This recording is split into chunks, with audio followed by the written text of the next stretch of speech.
यहाँ बेडरूम बना दो, यहाँ बाथरूम बना दो, इसमें टाइल्स लगवा दो, इसमें ये मार्बल लगवा दो, इसमें ये कर दो, नल ये वाली डिजाइन का लगवा। मकान आपकी पसंद का होता है, पर मसान शंकर की पसंद का होता है। मकान आप पसंद करोगे, शमशान शंकर पसंद करेगा कि कौन से शमशान में तुझे जलाया जाएगा, कौन से मशान में तुझे ले जाया जाएगा, वो पसंद करेगा। और पूरी जिंदगी निकल जाती है लोगों की,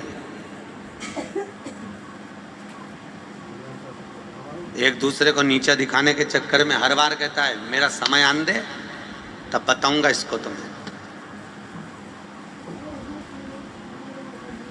क्या बोलता है? अरे बोलो तो जम के, क्या बोलता है? मेरा समय आन दे जब दिखाऊंगा। कई माताएं कह देती मेरा समय आन दे जब बताऊंगी इसको तो अच्छी, समय आन दे। 18 साल की आयु में आता है तो भी कहता है समय आन दे जब बताऊंगा। 30 साल की आयु में आता है जब कहता है एक बार मेरा समय तो आन दे तब बताऊंगा इनको, तो एक एक को, पूरे परिवार को, पूरे खानदान को समय आन दे जरा। 60 साल का हो गया फिर कह रहा है अभी आन दे मेरा समय, फिर बताऊंगा इसको। 70-80 साल की आयु हो गई फिर के मेरा समय आन दे फिर बताऊंगा तेरे को। और इतने में चक्कर आए, नीचे गिर गया, हॉस्पिटल लेकर गए, डॉक्टर ने आईसीयू में पटका और डॉक्टर बाहर निकलकर बोला इनका समय आ गया। डॉक्टर बोल रहा है। तब पलंग पे पड़े पड़े ध्यान में आया समय आना इसको कहते हैं। पूरी समय हर बचपन में सोचा था अभी खेलने की उम्र है, जवानी में सोचा भोग विलास की उम्र है, अधेड़ी में सोचा कमाने की उम्र है, और बुढ़ापा कब आ गया मालूम ही नहीं पड़ा। साहब कब आ गया मालूम ही नहीं पड़ा। इतना इतना प्रेम से आनंद से इतनी अच्छी जिंदगी जी रहे थे, खैर कहाँ बुढ़ापा। भजन अभी क्या करें। कई लोग कहते हैं अभी कोई भजन करने की उम्र है, अभी थोड़ा समय आए जब करना। जोड़ो, अभी तो काय की उम्र है, खूब कमा कमा के जोड़ो, खूब जोड़ो, खूब जोड़ो, खूब जोड़ो, और आखिरी में फिर यहीं, अरे बोलो तो यहीं छोड़ो। और इतना जोड़ जोड़ के मरा, आखिरी में इतना बड़ा फोटो दीवार पे टंगा, इतना जोड़ा, कितना बड़ा फोटो। और पूरी जिंदगी रो रो के काम कर कर के रो रो के मर गई, पर आखिरी में जो फोटो टंगा वो इस्माइल वाला था। इस्माइल, उसमें रो नहीं रही है। तुमने किसी के यहाँ गए होगे और फोटो देखा किसी का रोता हुआ? अरे बोलो जम के। जित्तों की दीवार पर किसी सेठ के यहाँ, किसी अन्य व्यक्ति के यहाँ, किसी के यहाँ भी तुम जाना, तुम्हारे घर में ही देख लेना, अगर तुम्हारे दादा परदादा का किसी का फोटो लगाओ तो रोता हुआ था, भले उनने रोते हुए जिंदगी निकाल दी, भले रो रो के मर गए, पर जब भी फोटो टंगा इस्माइल का, और उसमें भी एक माला टंग रही, वो भी प्लास्टिक की, और ऊपर से चल रही हवा, और माला यूं यूं झूल रही, और अम्मा इस्माइल दे रही। क्यों माला क्यों झूलती है और माँ इस्माइल क्यों देती है? वो अम्मा फोटो में टंगी टंगी इसलिए इस्माइल देती है क्योंकि हम भी जोड़ जोड़ के मर गए, यहाँ टंगा, एक दिन तू भी यहीं टंगेगी, तुझे भी यहीं टंगा, जोड़ और आखिरी में छोड़। इससे तो अच्छा ये भागवत ज्ञान गंगा यज्ञ समिति, ये बहुत चतुर है, इन्होंने सोचा भैया आखिरी में यहीं छोड़ना, इससे अच्छा कथा भागवत कराओ, सत्संग कराओ, और आग लगे बस्ती में अपन रहो, मस्ती में क्या करना। और मौका दिया है आपको ये भागवत ज्ञान गंगा यज्ञ समिति ने कि थोड़ा धन सत्कर्म में लगाइए, सत्कर्म में लगाइए। अभी हमने सुना कि महाराष्ट्र के इस क्षेत्रों में अकाल पड़ा हुआ है, पानी नहीं है, बड़ी आफत चल रही है महाराज। तो ये आखिर पड़ा तो पड़ा क्यों, इसका कारण क्या है? अरे बोलो तो सही। नरसिंह मेहता तो जहाँ अकाल पड़ा था वहाँ भजन गाने बैठता था तो पानी टपका देता था। जरूर मुझे लगता है तुम्हारे भजन में कमी हो गई, इसलिए भगवान ने भी हाथ रोक लिया। तुम भजन करो, वो देने में कमी नहीं करेगा, ये पक्का है। उसके यहाँ हिसाब किताब बराबर है, बिल्कुल बराबर। तो दूध फटका उसको ना समय समय पर भजन करो, दिखावे का भजन नहीं होना, भजन करो। दुकान पर बैठकर जो तुम कमाओगे, हम फिर निवेदन करेंगे। कई लोग दुकान पर बैठे बैठे सोचते हैं, कई लोग कहते हैं महाराज जी हमारी तो दुकान तक आवाज आ रही है, इसलिए हमको आने की जरूरत ही नहीं पड़ती, हम कथा में इसलिए नहीं आते, हमारे यहाँ तक आवाज आ रही। हमने कहा तुम्हारे यहाँ तक आवाज आ रही तो तुम कथा में नहीं आओगे? नहीं। तो हमने कहा भागवत जी पढ़ी है कि नहीं? सुनी है कि हाँ? तो हमने कहा भागवत जी में भगवान कृष्ण के पास में रुक्मणी जी ने पत्र भेजा था, याद है आप लोगों को? तब भगवान कृष्ण के पास जब पत्र गया तो भगवान कृष्ण ने रुक्मणी के पत्र को पढ़कर कहा कि ब्राह्मण देवता रुक्मणी जी से जाकर कह दो तू श्रृंगार करके जगदम्बा के मंदिर पहुंच जा, मैं तुझे लेने पहुंच जाऊंगा। सही है कि गलत है? अरे बोलो जम के। हाँ, हुंकारा भरते जाओ, मालूम पड़ते जाए मेरे को कि सही है। तू जगदम्बा के मंदिर पहुंच, मैं तुझे लेने पहुंच जाऊंगा। भगवान ने ब्राह्मण देवता से ही कहा था कि तू तैयार होके ओटले पे खड़ी मिलना। भगवान ने ये कहा था कि तू तैयार होके छत पे मिलना। अरे बोलो तो सही, बोले थे? भगवान ने ये बोला था कि तू तैयार होके तेरे घर के बाहर खड़ी मिलना? नहीं, भगवान ने कहा श्रृंगार करके जगदम्बा के मंदिर जा, मैं तुझे लेने पहुंच जाऊंगा। क्योंकि भगवान भागवत के माध्यम से, दसम स्कंद के माध्यम से भगवान ये बताना चाहते हैं कि तू मेरे दरवाजे तक पहुंच जा, फिर अंतिम अवस्था में मैं तेरे दरवाजे पर पहुंच जाऊंगा। तेरे मंदिर में आना मेरा काम है और मेरी बिगड़ी बनाना तेरा काम है। हमें पहले उसके दरवाजे जाना पड़ेगा। दुकान पर बैठकर जो कमाया वो परिवार वालों के लिए कमाया, और इस कथा के पंडाल में बैठकर जो तुम कमाई कर रहे हो राम नाम, कृष्ण नाम, शिव नाम की, ये किसी दूसरे की नहीं है, ये अपनी कमाई है। वहाँ जो कमाया वो यहीं छूट जाएगा, और यहाँ 3 घंटे जो तुम भगवान का भजन कर रहे हो ये वहाँ तक जाएगा, ये छूटना नहीं है, वहाँ तक लेकर जाएगा। घबराना मती। तुम सब शिव भगवान की कथा सुने हो, अगर दिक्कत भी आए तो शंकर को याद करो, डोलो मत। क्यों परेशान? ना राम नाम लीनो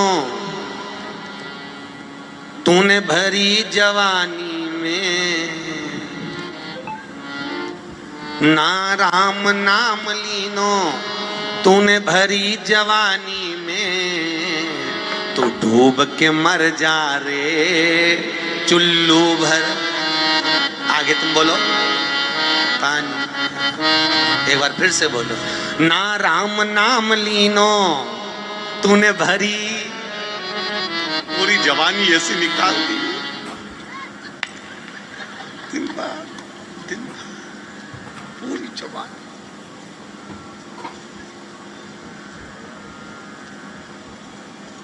24 घंटा पड़ी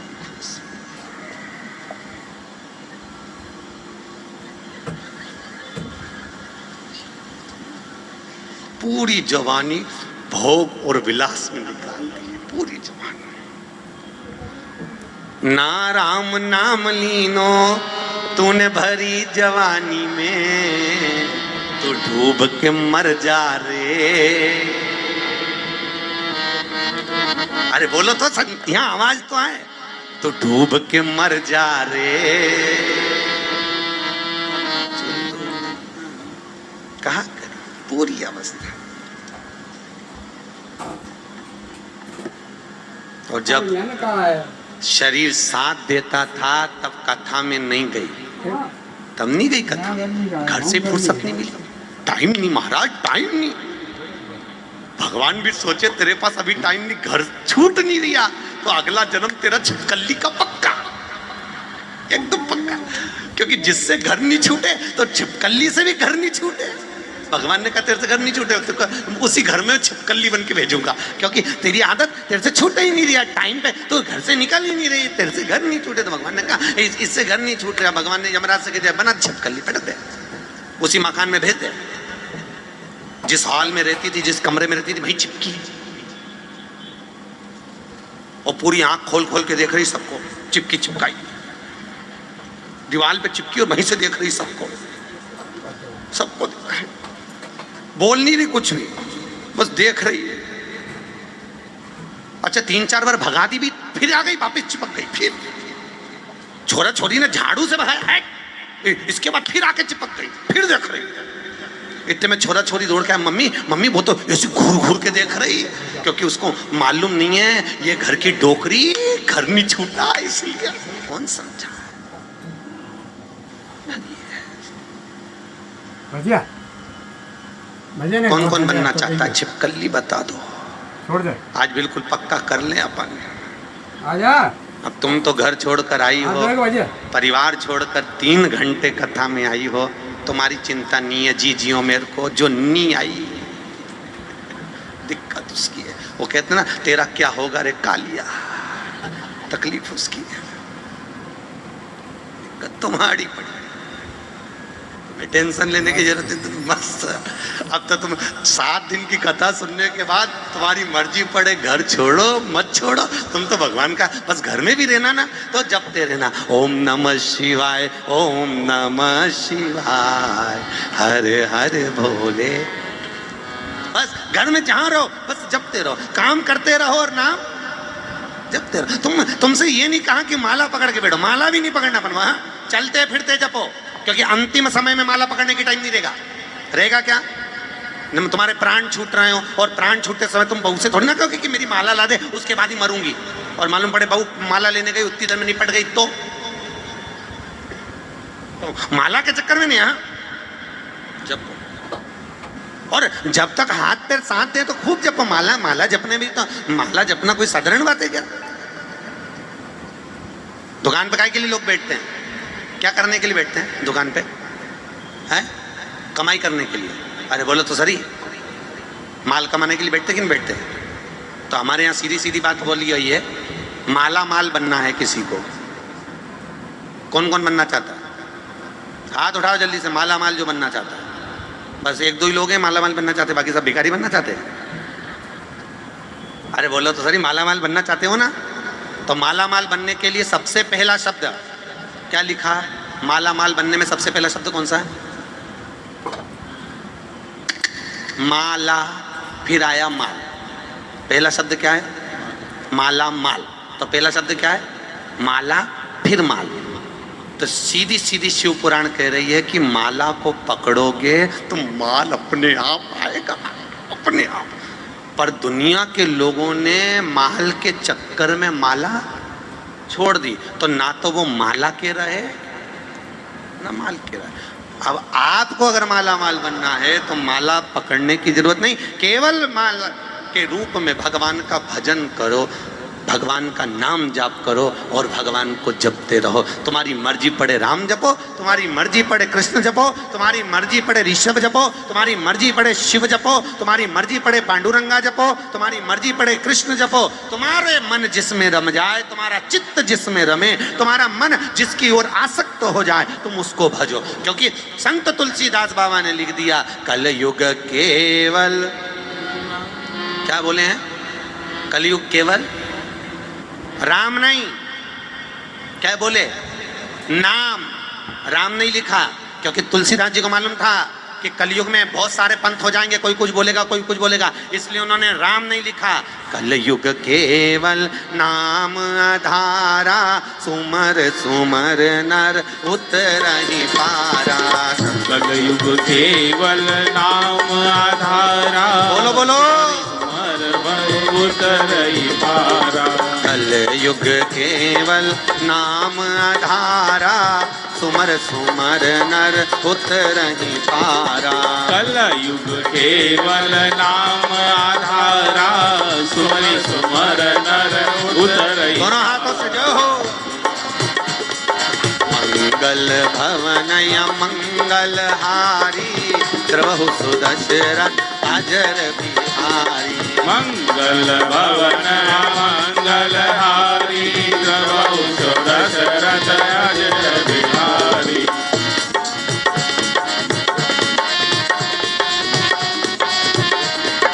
ओ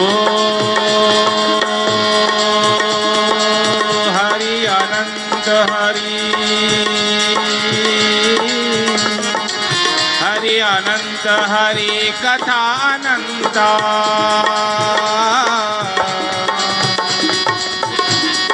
ओ अनंत हरि कथा अनंत कई सुनई बहुविधि सब संता राम सिया राम जय जय राम राम सिया राम जय राम ओम सिया राम जय जय राम राम सिया राम भगवान कलयुग केवल नाम धारा सुमर सुमर नर उतरहि। महाराज नाम जप भजन करिए, चित्त धरिए, स्मरण करिए, जपो जपाओ, जपते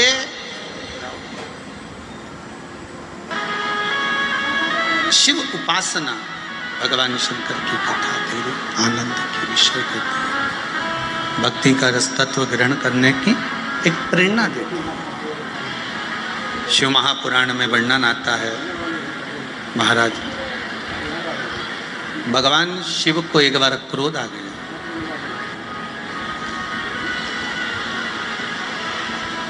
देखिए भगवान विष्णु, भगवान ब्रह्मदेव और भगवान शंकर, शिव का जो प्रागट्य है वो संहार के लिए, कि हमें सब कुछ नष्ट करना है, संहार करना है। पर भले सब कुछ नष्ट करना है, पर फिर भी शंकर भगवान हर कभी क्रोध नहीं करते।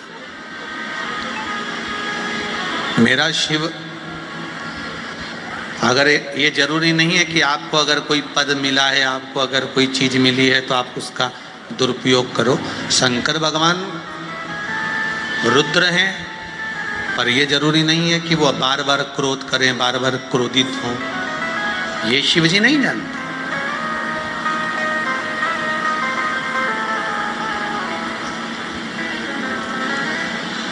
कोई कह रहा था गुरुदेव ये शंकर भगवान क्रोध करते हैं तो इनका पूजन, इनका अर्चन, इनकी सेवा, इनकी चाकरी श्रेष्ठतम है। क्यों नहीं है? क्यों नहीं कर सकते?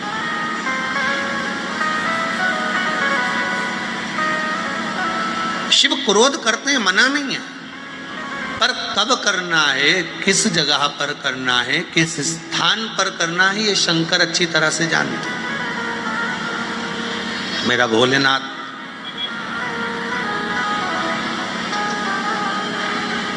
किस जगह पर कितना क्रोध करना है।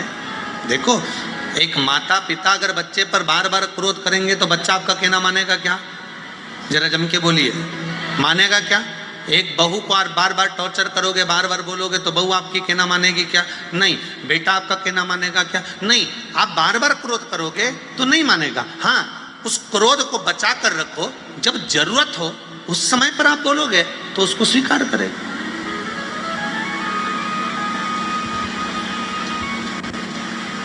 जहां जिस चीज की जरूरत पड़े वहां वो चीज होना चाहिए। हम पहले एक बात कहे थे आपको कि तीर्थ करने पहले के लोग जाते थे तो साथ में बर्तन, चावल, गेहूं, आटा, थोड़ा सत्तू, थोड़ा सामान बना कर ले जाते थे। आज के ज़माने में कोई बना कर ले जाता है क्या? आज के ज़माने में कोई बर्तन लेकर जाता है क्या? नहीं। आज के ज़माने में क्या लेकर जाते हैं? 2000 के नोट की गड्डी जेब में फंसा और चले जाओ। सही है कि गलत है? बस कड़कता हुआ नोट जेब में होना तो गर्म पानी भी मिलेगा, कड़कता हुआ जेब में नोट होगा तो फिर तुमको भोजन भी मिलेगा, जो चाहो। फिर तो तुमको मीन समझ गए क्या? वो चाउमीन भी अगर मांगोगे तो मिल जाएगा, गोलगप्पा भी मांगोगे तो मिल जाएगा। आप अगर जा रहे हो फिर तो आपको प्राप्त हो जाएगा। आपके पास में, आपकी जेब में अगर धन है, 2000 के नोट की गड्डी, 500 के नोट की गड्डी आपके जेब में पड़ी हुई है, 200 के नोट की गड्डी पड़ी है, 100 के नोट की गड्डी पड़ी है, कड़कता हुआ नोट आपकी जेब में है, तो आपको सारा सामान आपको हाथ की हाथ मिल जाएगा, कुछ ले जाने की जरूरत नहीं है। उसी तरह जीव जब यहाँ से जाता है कुछ लेकर जाता है क्या? कुछ भी नहीं। क्यों? फिर क्यों लिखा है गरुड़ पुराण में कि ऊपर जाओगे तो जैसा दोगे वैसा मिलेगा, तुम्हें डनलप का गद्दा मिलेगा, एसी का रूम मिलेगा, सोने की थाली में भोजन मिलेगा, बैकुंठ में इतना सुंदर कमरा, इतना सुंदर कक्ष मिलेगा। ये सब क्यों कहा जाता है कि आपको इतना सब कुछ प्राप्त होगा, इतना सब कुछ मिलेगा? उसका कारण क्या है? तो शास्त्र कहता है भगवान के नाम की गड्डी अगर हृदय में बांध कर ले जाओगे तो सारा सुख वैकुंठ में भी प्राप्त हो जाएगा। बस भगवान के नाम की गड्डी होना चाहिए। भगवान का नाम साथ में होना चाहिए। कलयुग केवल नाम आधारा, सुमर सुमर नर उतरहि पारा। कलिकाल में केवल एक नाम की आधारशिला है। भगवान के नाम को आधार बनाकर जो भगवान की अविरल भक्ति में डूबता है उसकी नैया पार। पता नहीं है ना कि जानो है कपड़ा नहीं। क्रोध करो, मना नहीं है। चाहने वाले ऐसे थे जो एम्स में थे, जिनके चाहत में ये सब कुछ हुआ। टेस्ट सीरीज तो मस्ट है, और वो भी क्रोध करो, मना नहीं है, पर जरा जैसी बात में क्रोध करो, ये कहां की बात है? पत्नी और पति दोनों के क्रोध में एक अंतर है। क्या अंतर है पत्नी और पति के क्रोध में? जम के बोलो जरा, किसी को मालूम हो तो जरूर बताना। पति और पत्नी के क्रोध में एक अंतर है।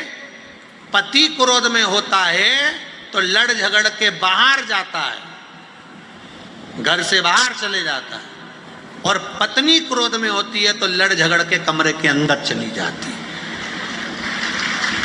अंतर है कि नहीं दोनों में? बोलो सही है कि गलत है? पति को झगड़ा होगा, गुस्सा आएगा, क्रोध आएगा, लड़ेगा, झगड़ेगा तो तुरंत मैं तो जा रहा तेरे से तो बात करना ही बेकार है, वो जाए वो जाए वो जाए। और पत्नी को अगर गुस्सा आया, लड़ झगड़ के, तो ये अंदर गई, कुंडी लगाई, तकिया में मुंह और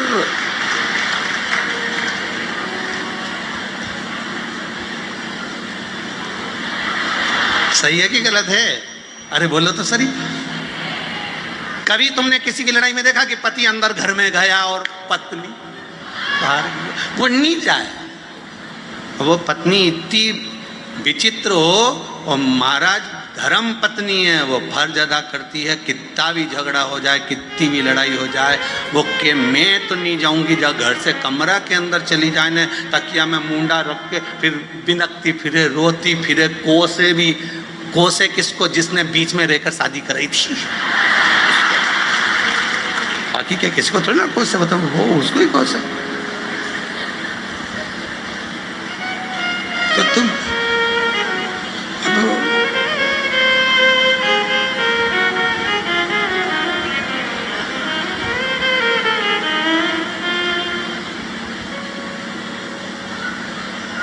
वो अंदर जा रही है रोने के लिए, वो बाहर चले गया क्रोध। क्रोध होता है कभी कभी। एक व्यक्ति झगड़ा कर कर बाहर गया, उसने कसम खा ली कि अब मैं घर ही नहीं आऊंगा चाहे कुछ भी हो जाए। ये रामेती से जब जब मेरी लड़ाई होती है मैं हमेशा घर से बाहर हो जाता हूँ। ये कभी घर से नहीं निकलती, मैं ही जाता हूँ। अब इस रामेती का तो मुझे मुंह ही नहीं देखना, चाहे कुछ भी हो जाए। अब वो झगड़ा करके चले गया। जैसे ही बाहर निकला, सामने से बहुत बड़ा ट्रक आ रहा था। इसके पुण्य सामने आ गए, आकाशवाणी हो गई, सामने से ट्रक आ रहा है, ड्राइवर सो गया, वहां से हट जाओ मर जाओगे। बेचारा साइड में हो गया। भले ट्रक में मर जाऊंगा पर रामेती तेरा मुंह नहीं देखूंगा। और आगे गया, सामने से एक बहुत बड़ा पत्थर लुढ़कते हुआ आ रहा था। आकाशवाणी हो गई, सामने से पत्थर आ रहा है, एक साइड हो जा रहा है। फिर और आगे बढ़ा, एक बस में चढ़ने लगा। आकाशवाणी में मत चढ़ना, इस बस का आगे जाके एक्सीडेंट होने वाला है। अब ये गुस्से में लाल हो गया, तू है कौन जो इतना ज्ञान दे रहा है? बस में चढ़ने के लिए बोल रहा है मत चढ़। जब घोड़ी पे चढ़ा था जब नहीं बोला कि मत चढ़? उसी दिन बोल देता, नहीं चढ़ता मैं एक बार भी। इतना में रामेती ने अपने छोरा उनको बोला, जरा तारा फिर पिताजी के देखिए, अरे सुबह से रोटी वोटी नहीं खाई हो। तो मालूम पड़ा कि वो तो दरवाजे पे ही भैंस की पूंछ पकड़ के चिल्ला चोट कर रहा, नहीं जाऊंगा नहीं जाऊंगा। भैंस आगे बढ़ती जा, ये भैंस की पूंछ पकड़ के पीछे हटते जा, नहीं जाऊंगा। इतने में रामेती बाहर आके बोली, क्यों चिल्ला चोट कर रहे हो? वो तो आ नहीं रहा था, भैंस लिया ही जबरदस्ती की। नहीं तो मैं कहीं आ रहा था, वो तो भैंस मुझे पकड़ के लिया ही। अब जैसे भैंस ने इससे कहा था कि चल, तो प्रेम है। देखो ये जरा जरा सी बात में विवाद हो जाना और अदालत में पहुंच जाना, ये सब बेकार बात है। हम कहते हैं पति पत्नी का जो संबंध है, माता पार्वती जी ने शिव जी से 2 वर मांगे थे। पहला वर था, भोलेनाथ जी वर दीजिए जिस पति पत्नी में झगड़ा हो उसमें प्रेम बढ़े। और दूसरा वर दीजिए, काशी में जो मरे उसके कानों में गुरु मंत्र आप दे दीजिए। बस शिव ने 2 वर पार्वती को दिए थे। माता पार्वती को शंकर भगवान ने 2 वर दिए थे, पति पत्नी में झगड़ा होगा आपस में प्रेम बढ़ेगा। आज भी पति पत्नी में झगड़ा होता है, दोनों में प्रेम बढ़ता है। कितना भी झगड़ा कर ले, आखिरी में पति घर आकर पूछता जरूर है, क्यों तेरी मम्मी कहाँ गई? तुरंत पूछे, तुरंत झगड़ा, प्रेम बढ़ता। काशी में जो मरेगा उसके कानों में गुरु मंत्र आपको देना पड़ेगा। इसलिए काशी में मरने वाले का सीधा कान मरते ही टेढ़ा हो जाता है, क्योंकि पार्वती जी ने शिव जी से वर मांगा था, सीधे कान में मंत्र देकर आप मोड़ देना, मैं समझ जाऊंगी कि आपने गुरु मंत्र दे दिया। काशी अभिमुक्त नगरी है जिसमें मंत्र प्राप्त करने पर मोक्ष की अनुभूति हो जाती है, मोक्ष पद प्राप्त। शिव पुराण कह रही है। महाराज शिव जी को एक बार क्रोध आया, उस क्रोध को ब्रह्मा जी ने घोड़े का रूप दिया।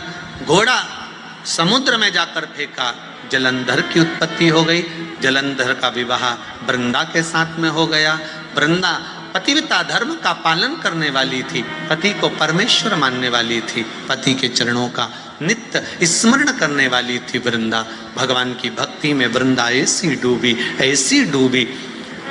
इधर पति गलत काम कर रहा है और वृंदा भगवान का भजन कर रही है। शिव महापुराण की कथा कहती है, हमारे घर में, हमारे परिवार में, हमारे कुटुंब में कोई एक व्यक्ति ऐसा भगवान देता है जिसके भजन के कारण बस हम सब अपनी जिंदगी सुख से जीते हैं। कोई एक व्यक्ति हमारे परिवार में ऐसा होता है, कोई एक। आप इस अभिमान में मत रहना कि आपका दिया खा रहा है, नहीं नहीं, परिवार में जरूर कोई ऐसा व्यक्ति होगा जिसकी भगवान उसकी कृपा का हमको दे रहा है। सबको धन्यवाद देते रहा करो, जब मर्जी मिले तब। बेटी अपने भाग्य का, बेटा अपने भाग्य का, माँ अपने भाग्य का, पति अपने भाग्य का, पत्नी अपने भाग्य का। कोई किसी का नहीं खाता, सब अपने भाग्य का खाता। और जितना जहां का जिस भूमि का लिखा होता है खाना, व्यक्ति वहीं का खाता है। बहुत ध्यान देना महाराज, जिस भूमि का लिखा हुआ, आपको जहां जिस जगह का लिखा होगा कि आपको यहाँ का भोजन करना है। गए थे किसी के यहाँ शादी में, कई बार शादी में भी खाना खाकर नहीं आते, दूसरी जगह खाना पड़ता। मामा जी के यहाँ चले गए, मौसी जी के यहाँ चले गए। क्यों? तुम तो शादी में वहां गए थे, माँ का खाना नहीं लिखा था, माँ का अन्न नहीं लिखा था, आप दूसरी जगह पर जाकर खा लेते। माँ का नहीं लिखा। शिव भक्ति प्रबल भक्ति। महाराज वृंदा का सातित्व बड़ा प्रबल था, जिससे जलंधर बच जाता था। अब की बार भगवान नारायण ने भगवान शिव जी से कहा, भोलेनाथ इस जलंधर को मार दीजिए। शंकर भगवान करे जलंधर को मारने में मैं देरी नहीं करूंगा, पर वृंदा का सातित्व भी तो डिगाना पड़ेगा। एक सातित्ववान पतिव्रता धर्म का पालन करने वाली नारी, पति को परमेश्वर मानने वाली नारी, उसका सात्वित्व डिगा देना कोई सरल बात है क्या? बहुत कठिन बात, बहुत कठिन।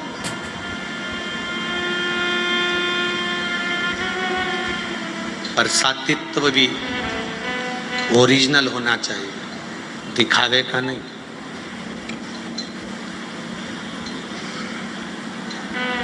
आज के जमाने में तो सात्वित्वता का भी दिखावा होता है। मेरे बराबर कोई शंकर जी की पूजन नहीं कर सकता। जितनी अच्छी मैं देवी जी की पूजन करती हूँ उतना अच्छा देवी जी का भी कोई पूजन नहीं कर सकता। जितना मैं मंत्र का स्मरण करती हूँ उतना कोई मंत्र का स्मरण नहीं कर सकता।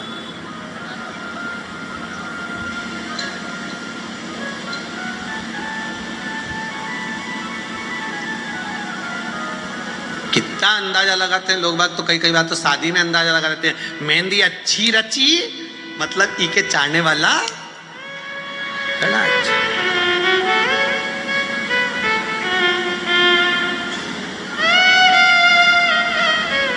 अच्छा, मेहंदी से पहचान हो जाती है कि इसके चाहने वाला अच्छा है, ठीक है।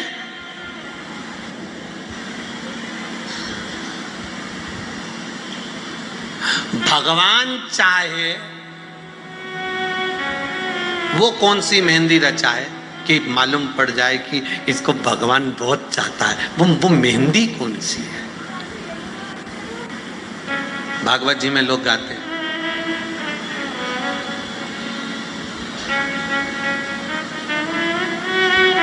आओ मेरी सखियों मुझे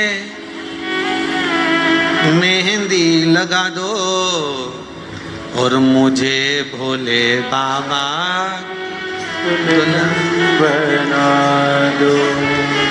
ऐसी पहनूं चूड़ी जो कबहू न टूटे, ऐसा वरूं दूल्हा जो कबहू न छूटे।